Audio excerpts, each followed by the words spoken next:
Have you ever heard of a king so wise he could settle any dispute, so wealthy his palace shimmered with gold, and so powerful his name was known across the ancient world?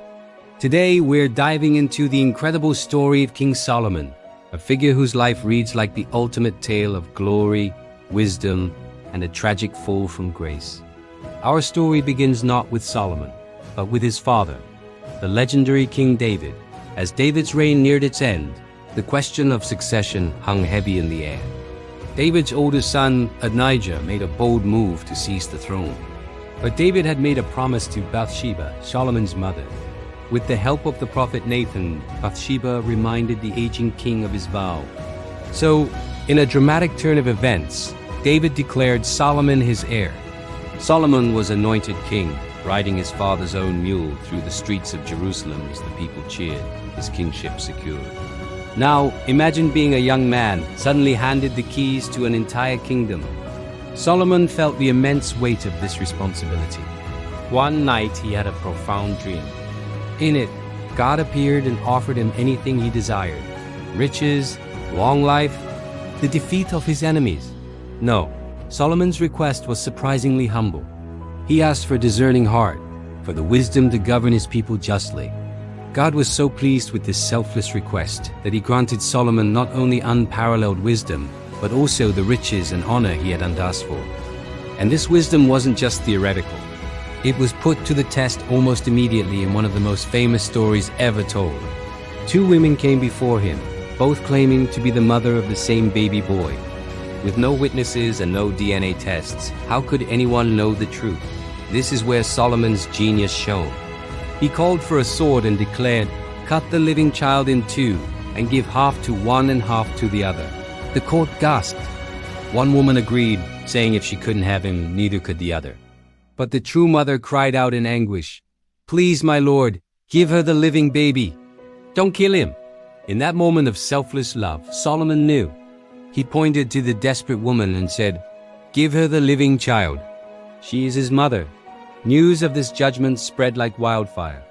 Everyone knew Israel had a king blessed with divine wisdom. With his legitimacy and wisdom established, Solomon ushered in a golden age for Israel. His reign was a time of unprecedented peace and prosperity. The kingdom's borders expanded, and its influence grew through strategic alliances and trade. Solomon's administration was a marvel of organization. He divided the kingdom into 12 districts, each responsible for providing for the royal court for 1 month a year, ensuring a steady stream of resources. He built a powerful army, complete with chariots and cavalry, securing his kingdom's stability. Wealth flowed into Jerusalem from all corners of the known world. Gold, silver, ivory, exotic animals. The Bible says silver was as common as stones in the streets. But Solomon's greatest achievement, the crowning jewel of his reign, was the construction of the first temple in Jerusalem. For 7 years, the finest materials and the most skilled craftsmen were dedicated to this monumental project.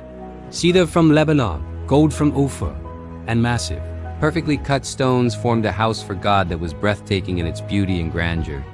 The day of its dedication was a national event of immense spiritual significance. Solomon stood before his people and offered a powerful prayer, consecrating the temple as a place of worship and a symbol of God's presence among them. This temple would become the very heart of the nation's spiritual life for centuries. Solomon's fame for wisdom wasn't just a local affair. It was international. Rulers from distant lands sent delegations to hear his insights and witness his prosperity. The most famous of these visitors was the Queen of Sheba. Intrigued by the stories she'd heard, she traveled a great distance with a huge caravan, bearing spices, gold, and precious stones. She came to test Solomon with hard questions, riddles, and complex problems, but nothing stumped him. He answered every one of her questions with ease. She was completely overwhelmed, not just by his wisdom, but by the sheer magnificence of his court, the quality of his food, the organization of his servants, and the splendor of the temple. She declared that the reality of what she saw far surpassed the wildest reports she had heard. This was the peak. Solomon had it all: wisdom, wealth, power, and peace. But a shadow was beginning to creep into this bright picture. The seeds of his downfall were sown in the very things that signaled his success. To forge political alliances, Solomon married many foreign women princesses from Egypt, Moab, Ammon, and other neighboring nations. The Bible says he had 700 wives and 300 concubines. While these marriages secured political stability, they came at a great spiritual cost. As Solomon grew older, his heart began to turn. His foreign wives whom he loved brought their own gods and customs to Jerusalem. To please them, Solomon began to build shrines and altars for their deities like Ashtoreth and Molech, right on the hills overlooking the city. The man who had built the magnificent temple for the one true God was now endorsing the worship of foreign idols. He broke the most fundamental covenant.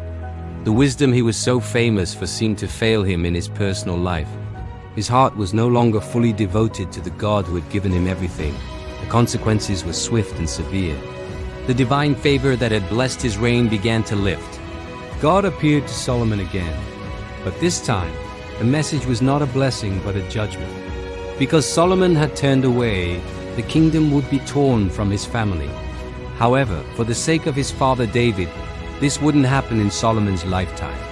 But after his death, the unified kingdom he had ruled over would be fractured.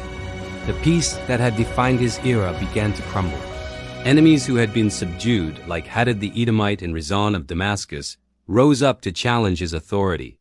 Internally, a man named Jeroboam, one of Solomon's own officials, received a prophecy that he would rule over 10 of the 12 tribes of Israel. Solomon's golden age was ending. After a 40-year reign, King Solomon died and was buried in the city of David. Just as prophesied, his son Rehoboam took the throne, but his harsh policies quickly led to rebellion. The 10 northern tribes broke away under Jeroboam, and the unified kingdom of Israel was split in two. The glorious nation Solomon had built was no more. The story of Solomon is a powerful and timeless lesson. It's a story of incredible highs and devastating lows. It shows us that wisdom isn't just about intellect or clever judgments. It's about faithfulness and the direction of one's heart. Solomon was given every gift imaginable, but in the end, his divided loyalties led to his decline and the fracture of his kingdom. His life serves as a brilliant yet cautionary tale, reminding us that even the wisest among us can fall, and that true success is about more than just worldly wealth and power.